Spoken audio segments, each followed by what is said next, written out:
Hello YouTube friends, are you enjoying these videos about the Christmas boxes? Because I've got another one for you today.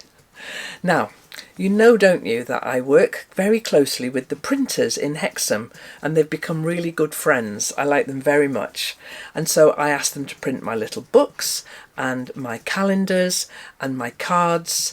And so for the Christmas boxes, we always make a pack of cards that are very suitable for using as note cards or as Christmas cards or what you want to use them for. And this year we've got some very special cards, and in this video we'll explain about them. But also the printers have been printing my little books now, the ones that I've written about things around about the last homely house for years now. And every year in the Christmas box there's a little book. So this video is going to explain to you all about the printed parts of of what's going in the Christmas boxes. They also print the Christmas letter as well. So I'm going to talk to you in this video about all the printing that my lovely printers in Hexham do for me.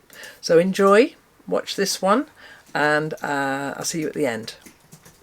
Hello YouTube friends. Hello. John's come round this evening after work, and we want to talk about what we've put in the Christmas boxes, because both of us have made something that has come back from the printers. We sent it off to the printers. John's taken some beautiful photographs of cards, and I wrote your little book. So you haven't seen my little book, have you? I have not. No, I've seen your cards though. Right. Talk about your cards. Yeah, it was from last winter. So, I don't know, but I think in 2021, right? At the beginning of the year. Yeah, it was. And they are pictures of a super snowy landscape near where I regularly go bird watching. And I think I've actually taken the patrons there. Oh yes, we did a video for Patreon there, didn't we? At So, the beginning of the year. Yeah.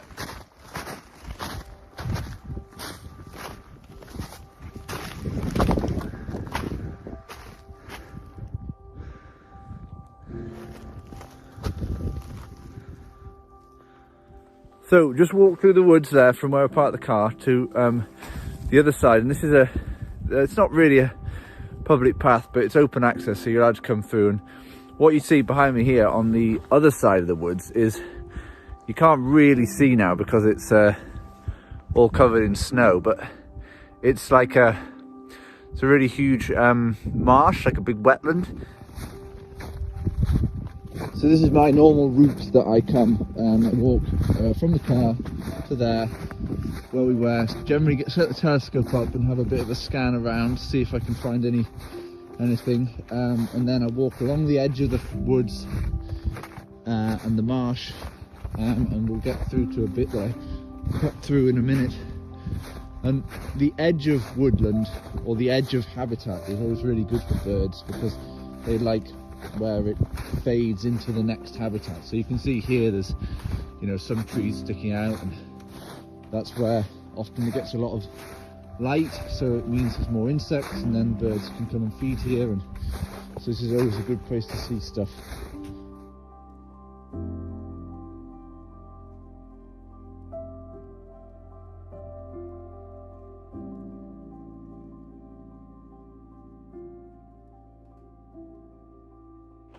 Yeah, so these cards, mother got them printed up, but I'd been for a walk on a super snowy day early last year. At the beginning of this? No, you're right, yeah, you're right. At the very beginning of this year. This year.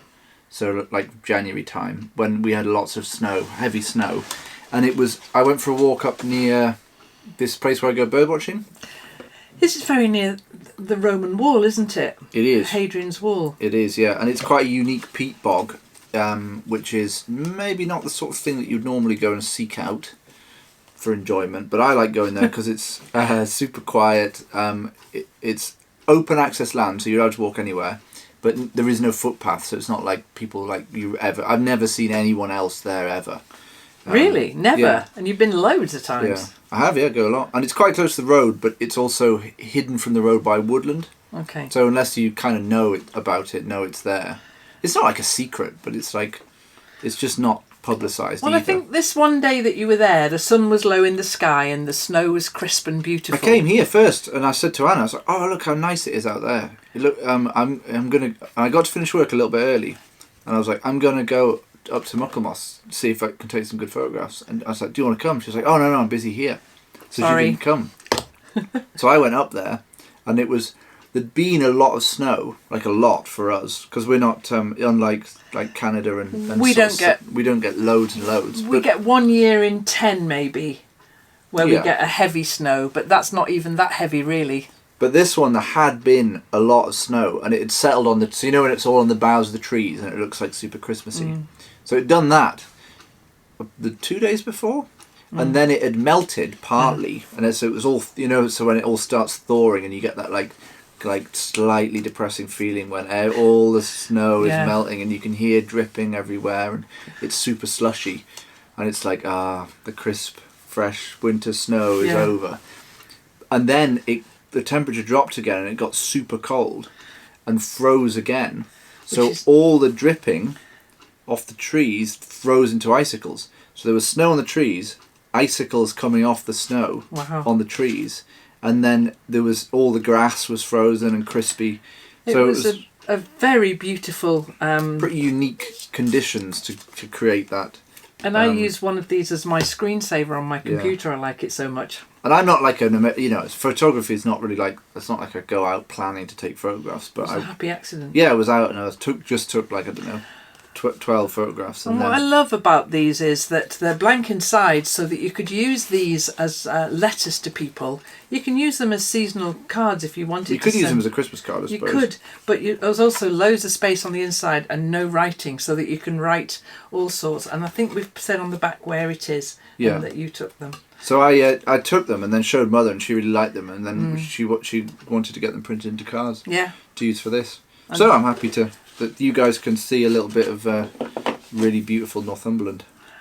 But I didn't really expect to be the photographer of the cards this year. Card. It wasn't the plan. We've put them with 5 envelopes. There are 5 cards, and instead we're moving away from plastic as much as we can. And we've put a little band round with a sticker on. Do you like that? You haven't seen that before, have you? They're lovely. And so I'm really, really pleased with them. Really pleased. So we collected those from the printers and packed them into packs of 5.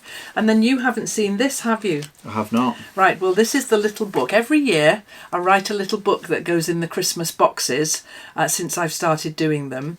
And this year I was really struggling. I was writing a story and it wasn't coming together very easily. And then this idea came to me.